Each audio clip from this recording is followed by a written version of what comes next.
right, hi, how's everyone? Good? All right, who's first time to Las Vegas? Anyone? All right, so you know what they say, right? You're gonna do a lot of crazy things. You're gonna take pictures of yourself doing those crazy things. You're gonna post it all over your social media feed, tag everyone back home, and no, I'm just kidding. What happens in Vegas stays in Vegas, right? Has anyone heard that? Well, okay, good. I hope you have. It would kind of not make this funny if you hadn't. So here's what we're gonna do. We're gonna talk about distribution, right? So distribution is about putting your product in front of millions of people and making sure that they learn about it. It's about expanding reach. So we're gonna talk about Arival event, amazing insights, expanding reach, and increasing sales. So I will cover today, I'll tell you a little bit about EBG for those of you that don't know who we are. We'll talk about what it is, what a corporate entertainment benefit platform is, and then also talk about some of the benefits for distribution. So to start off, EBG is one of the largest travel and entertainment distribution providers in the country. We sell over 10 million admissions annually, and we work with some of the best suppliers in the business, from Cirque du Soleil to Walt Disney World to Universal Orlando Resorts, the Schubert Organization, Caesars, MGM, and hundreds of others. We're a technology company, and we connect our supplier partners to customers. And we contract directly with those suppliers and distribute their products through our B2B and B2C networks. So 17 years ago, when Tickets at Work was founded, the idea was to create a unique corporate benefit for employers to provide their employees. The idea was to help companies create a more productive and happy workforce. So there are sort of two concepts that helped to shape the business. The first is that we wanted to bring happiness and fuel growth for the entertainment and travel industry. Our company was actually incorporated the day after a very tragic event in our country's history, September 12th, 2001. But with the goal of creating something positive for employers to offer their employees and as a way to help suppliers fuel more attendance and activity back into their attractions or their parks. The second idea was that we wanted to do something different than what the rest of the travel industry was doing. We didn't want to just focus on air and hotel. We wanted to focus on shows and events and tours and attractions, the things that people want to do when they travel somewhere. So this was kind of an untapped opportunity. And the benefit for the company was that they could now offer a cost-free service that was easy to implement and make all of these activities and entertainment experiences available to their employees.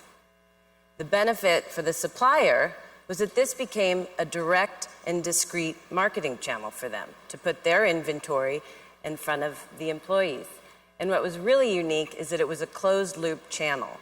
So any kind of special offers or promotions that they wanted to put in front of this employee base wasn't going to be seen by the general public. And it was being adopted and used by technology companies, healthcare organizations, educational organizations, and among top clients such as American Express, UPS, IBM, Comcast, and just to name a few. So today, there are 3 brands that we represent. And because when we started this business, we weren't the only ones who had the idea. Plum Benefits and Working Advantage also started around the same time. But today, EBG owns and operates all 3. Tickets at Work, Plum Benefits, and Working Advantage. We reach over 50 million employees and service over 40,000 corporate clients. And we work with Fortune 500 and 1,000 brands. So, to go back to the company and what's in it for them.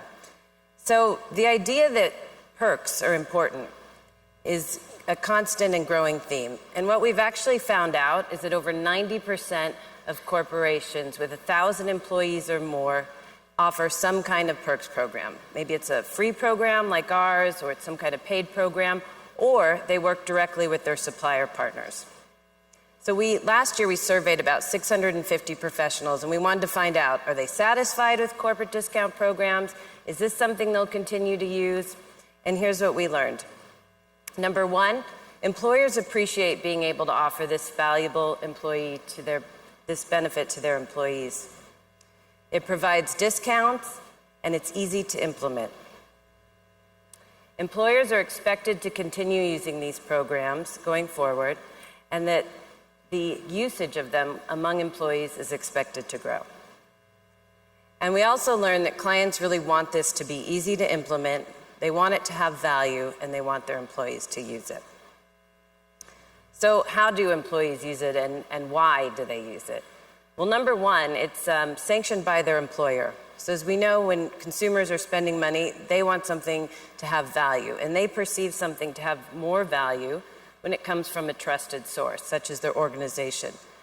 It's about discovery. So I cannot tell you how many members that we've spoken to or meet who tell us that they look forward to receiving that email from us that we send to find out what Broadway show is coming, what attraction's opening, what's new, and what's going on in Las Vegas. And then, as I mentioned before, what's unique about our program is that it's a closed-loop private channel. So the offers and the promotions that they have access to, they're exclusive to them. So there really is a lot of value.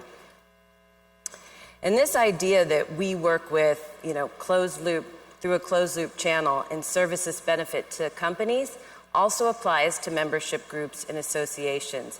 So we look for strategic partners who have affinity, whose customers have affinity for travel and entertainment, and we partner with them. So AAA, Sam's Club, GovX, and hundreds of other membership groups and associations. And the reason is that these groups are looking for other ways to add value to their subscription series or to their memberships. Okay, so now I know what you're thinking, right? What's in it for me? I ask myself that once in a while, but we all are. And for those of you that are suppliers in this room, here are a few things that you should think about when you're looking at supplier partners or thinking about the corporate space. So anything that you're doing is about increasing your exposure, getting your product in front of more folks who are going to have affinity to buy it, which is also creating demand. And it's about incrementality. So if you're increasing your awareness, you have more potential buyers, you should be creating more demand for your products. And then marketing. This is a direct marketing channel, and any of your channel partners are providing that for you, whether that's inclusion on their website, in their email campaigns, or creating unique content for you. So I'm going to show you an example of something we did for our partners in Orlando.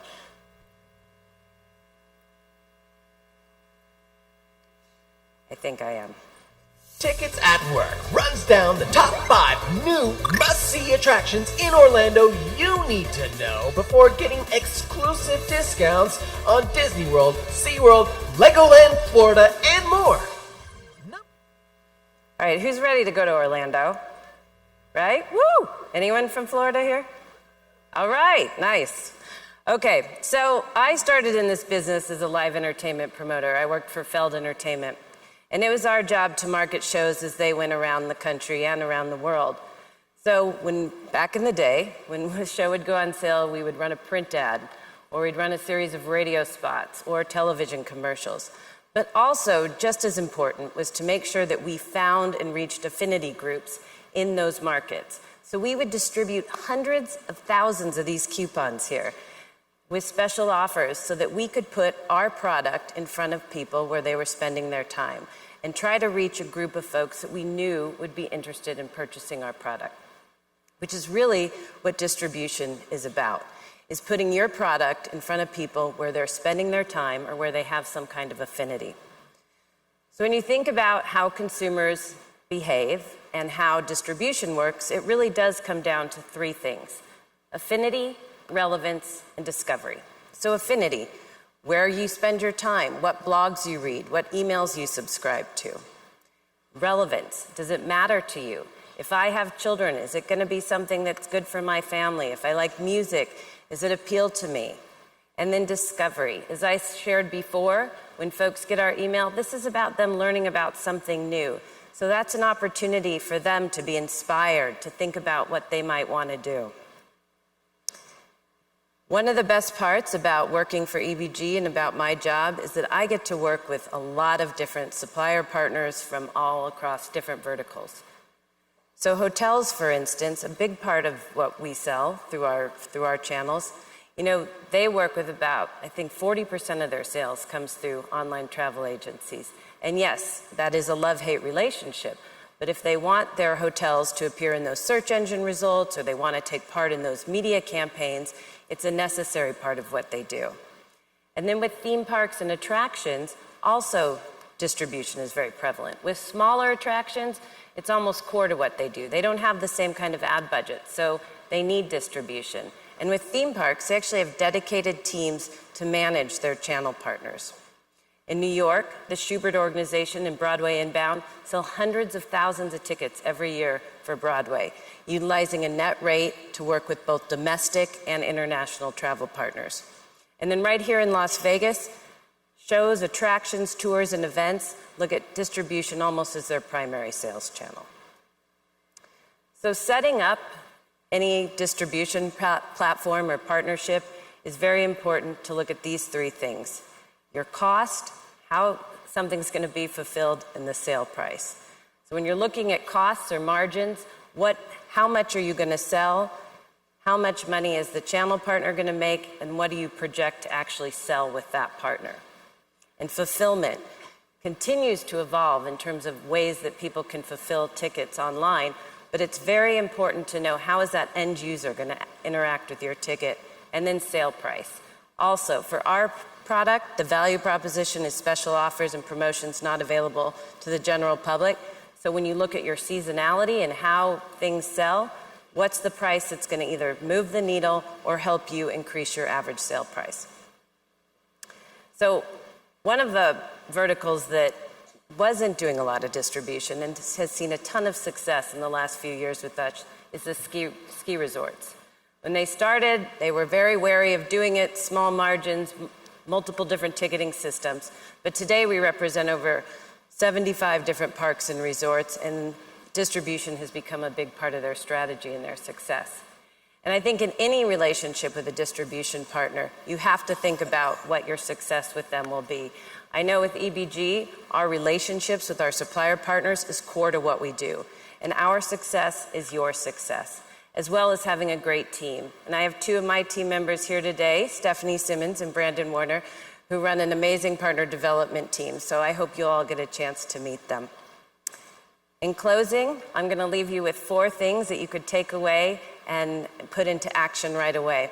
Number 1 is know your audience. Who are you trying to reach? Who's going to buy your product? And who's going to benefit from it? Understand what the potential distribution channel partners are. There's a lot of folks here at the conference this week, or you'll find out more coming up every day. But know who they are and know what they're going to offer and how they're going to partner with you. Set a goal and understand what percentage of your sales are going to be sold through distribution. That's really important. And set that goal and communicate it so that you can manage your expectations with the partner. And finally, track and monitor the progress of those sales. Maybe the campaign is doing really well. Maybe it needs to be tweaked or optimized. But those are all the things you'd think about. And my unofficial number 5 is this is a great industry, tons of amazing people to work with, so have fun. Thank you. Thank you very much. Question for a typical audience member here might be a supplier. How do they get started with a corporate benefit program? What would they do to start participating in one of your programs?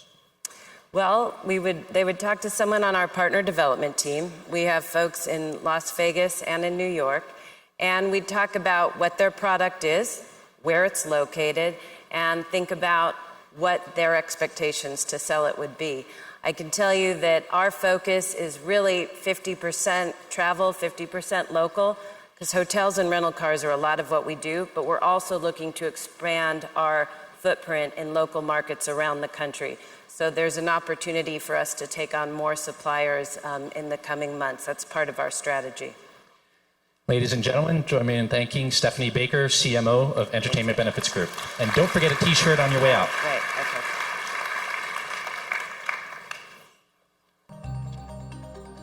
Uh-oh, there's no name. Hold on, it's on the sleeve. The Duluth Experience. Thank you.